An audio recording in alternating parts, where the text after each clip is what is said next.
Forget limited editions. These aren't just rare cars, they're once-in-a-lifetime legends. Each one is a heartbeat in history, a masterpiece forged from obsession, speed, and pure insanity. And forget about opening your wallet, because you can't buy your way into this list. You're either chosen, or you're not. Let's begin. What if I told you someone paid nearly $19 million for a car that wasn't even the fastest Bugatti ever made, and there's only one person on Earth allowed to drive it? Bugatti Voiture Noire 2019. This isn't just a hypercar. This is automotive royalty carved from carbon fiber and madness. Built by Bugatti as a one-of-one tribute to the lost Type 57 SC Atlantic, La Voiture Noire, literally the black car, was designed for mystery, speed, and pure theater. Underneath its jet black, hand-sculpted body sits a quad-turbocharged 8-liter W16 engine, the same monster used in the Chiron.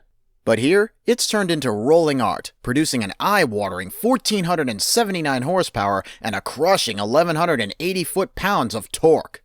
And despite weighing nearly 5,000 pounds, this thing hits 60 miles an hour in just 2.4 seconds. Now here's where it gets unreal. The cooling system alone took more than 6,500 hours to engineer.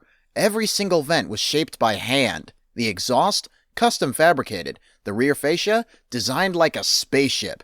This wasn't just about speed, it was about rewriting what a luxury performance car could be. Some say Cristiano Ronaldo owns it.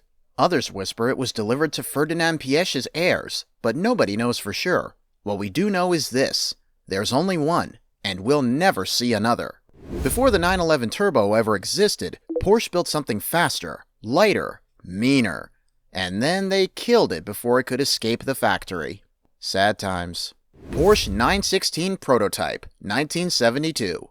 Porsche was cooking up a storm in the early 70s, secretly working on a mid-engine rocket that could outgun its own 911. The result was the 916, an unholy marriage between the featherweight 914 chassis and the fire-breathing flat 6 from the 911 Carrera RS 2.7. This combo created a car weighing just under 2,000 pounds, with 210 horsepower and a 0 to 60 time hovering around 5.4 seconds. That might sound humble, but in 1972, that was enough to leave most sports cars eating dust, including some Ferraris. But Porsche got cold feet. Only 11 prototypes were ever made, 6 for testing, 5 for top execs. One was gifted to Louise Piech, Ferry Porsche's sister, and then the entire project vanished. Why? 'Cause the 916 was too good. It risked making the 911 obsolete. Porsche pulled the plug to protect its flagship. Today, these 11 cars are like forbidden fruit, the ones that never made it to the market, the ones that could have rewritten Porsche's future, if they'd been allowed to live. 5 cars, 1 miracle. This isn't just a rare Aston Martin, it's the one that took down Ferrari at Le Mans. Aston Martin DBR1, 1956. It was the 1950s. Ferrari was dominant, Porsche was rising, and then came a whisper from Britain, a sleek green machine called the DBR1. Aston Martin built only 5 of them, and each was a purpose-built endurance weapon. At its core was a 2.5-liter inline-6, delivering a modest-sounding 255 horsepower, but it wasn't about brute force, it was about balance, weight, and courage. The body panels were magnesium alloy, so thin, pit crews were warned not to lean on them or risk denting the entire car. With a dry weight under 1,750 pounds, the DBR1 was a scalpel on wheels. It could top out at 153 miles an hour, slicing through straights with terrifying grace. And in 1959, it did the unthinkable.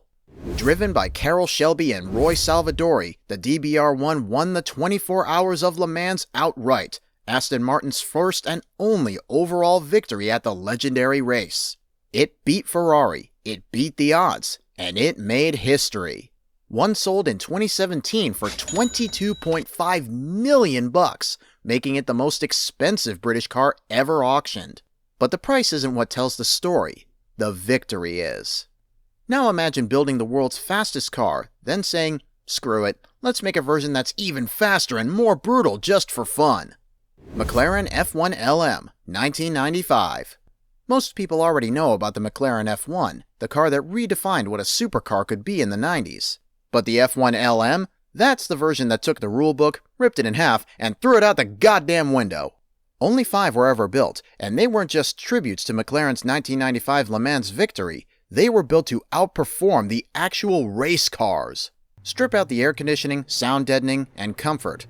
What's left is the purest form of speed McLaren ever unleashed. Under the gold-lined engine bay, yes, real gold, used for heat shielding, sits a naturally aspirated 6.1-liter BMW V12, spitting out 680 horsepower and 520 foot-pounds of torque, all going to the rear wheels through a 6-speed manual.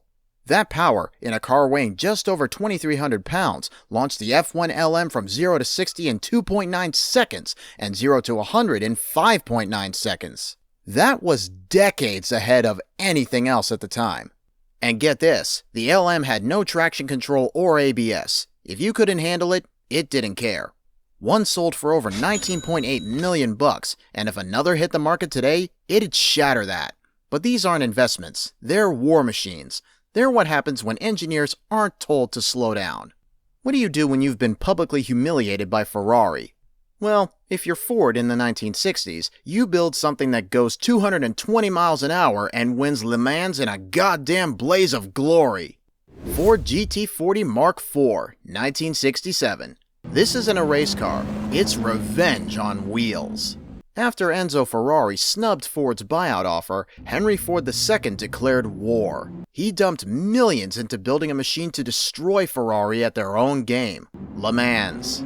The result? The GT40 program, and the most savage of them all was the Mark IV. This was the only GT40 designed, engineered, and built entirely in the United States. Under its stretched aero body sat a brutal 7-liter big block V8, pumping out 500 plus horsepower, enough to blast it 220 miles per hour on the Mulsanne Straight. Only 12 Mark IVs were ever built. They were faster, more advanced, and more dangerous than anything else in the paddock. The chassis was built using aluminum honeycomb, the same tech NASA was using on spacecraft, lightweight, rigid, and cutting edge. In 1967, the Mark IV didn't just win Le Mans, it dominated. Driven by Dan Gurney and A.J. Foyt, it crushed Ferrari with such authority that the Italians never recovered their endurance throne. And here's a fun detail. After the win, Gurney spontaneously sprayed champagne on the crowd during the podium ceremony, starting the tradition that racers still follow today. The GT40 Mark IV didn't just change racing, it changed everything. This isn't just the most expensive car on Earth, it's the most expensive anything on wheels, and Enzo Ferrari made damn sure not just anyone could own it. Ferrari 250 GTO, 1962 to 1964. Built between 1962 and 1964, the Ferrari 52 GTO wasn't made to be a collectible. It was made to win, period. Just 36 cars were built, and each one had to be personally approved by Enzo Ferrari himself. And if he didn't like you, you were out of luck, because even if you had the money, you weren't getting one. Under the hood, the 250 GTO packed a 3-liter V12, producing 300 horsepower and screaming all the way to 8,000 RPM. It could sprint from 0 to 60 in 5.4 seconds, blistering for its time, and had a top speed of over 170 miles an hour. But the GTO wasn't just fast, it was unbeatable. It won the FIA GT World Championship 3 years in a row, dominated endurance races, and became the ultimate expression of Ferrari's motorsport pedigree. Now to talk some turkey. In 2018, one of these cars sold privately for 70 million buckaroos. No, I did not misspeak. $70 million. That price didn't just reflect its performance, it reflected its place as the holy grail of classic cars. And one final party favor, the shifter knob wasn't metal. It was real wood, handcrafted to fit the driver's palm, because in Enzo's eyes, perfection wasn't optional, it was required.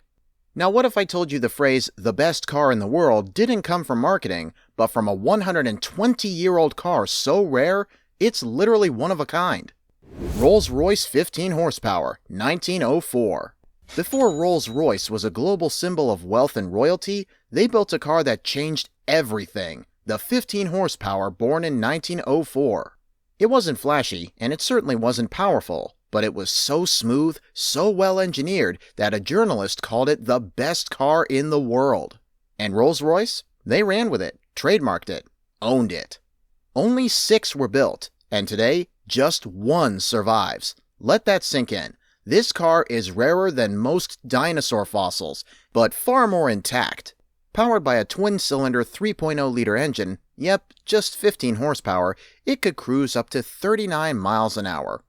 That's a joke today, and may not even actually be legal. But bear in mind, in 1904, in a world of horses and carriages, that was warp speed. It had a 3-speed manual gearbox, leather upholstery stuffed with horsehair, and a ride so smooth, passengers didn't spill their tea. Yeah, at the time, that was an actual bragging point. Okay. This wasn't just the birth of a brand. This was the blueprint for automotive excellence. 1 surviving car. 1 phrase that still echoes through every Rolls-Royce to this day.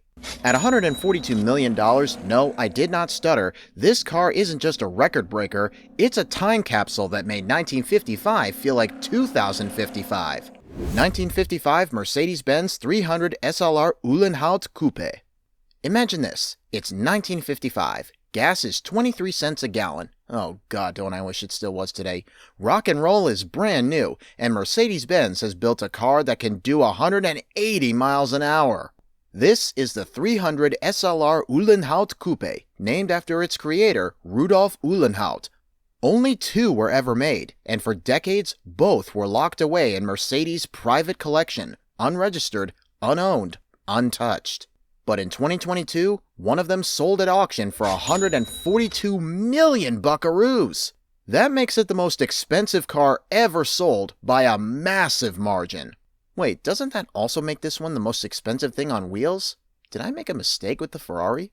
Start with the engine, a straight-8, 3-liter monster derived from Mercedes' Formula 1 program, producing 302 horsepower. Then add gull-wing doors, a lightweight aluminum body, and race-ready internals wrapped in a street-legal silhouette. This car wasn't supposed to exist. It was built for internal testing after Mercedes withdrew from racing. Uhlenhaut himself used one as his company car, famously driving it across Germany and terrifying everyone he passed with the side exit exhaust that screamed like mechanical thunder. They called it the Autobahn Symphony, and it still echoes to this day.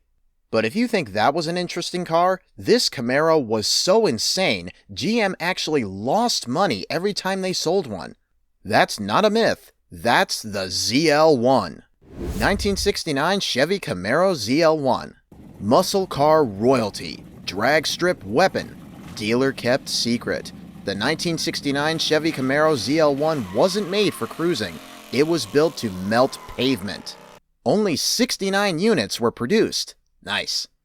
Why so few? Because the all-aluminum 427 cubic inch V8 under the hood was meant for NHRA drag racing, not daily driving.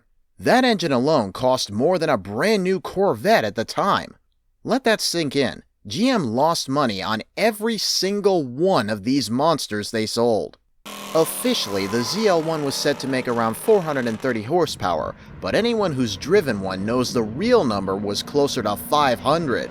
And since it weighed less than the iron block big blocks, it shifted weight faster, pulled harder, and went from 0 to 60 in about 4 seconds, a number most modern muscle cars still chase.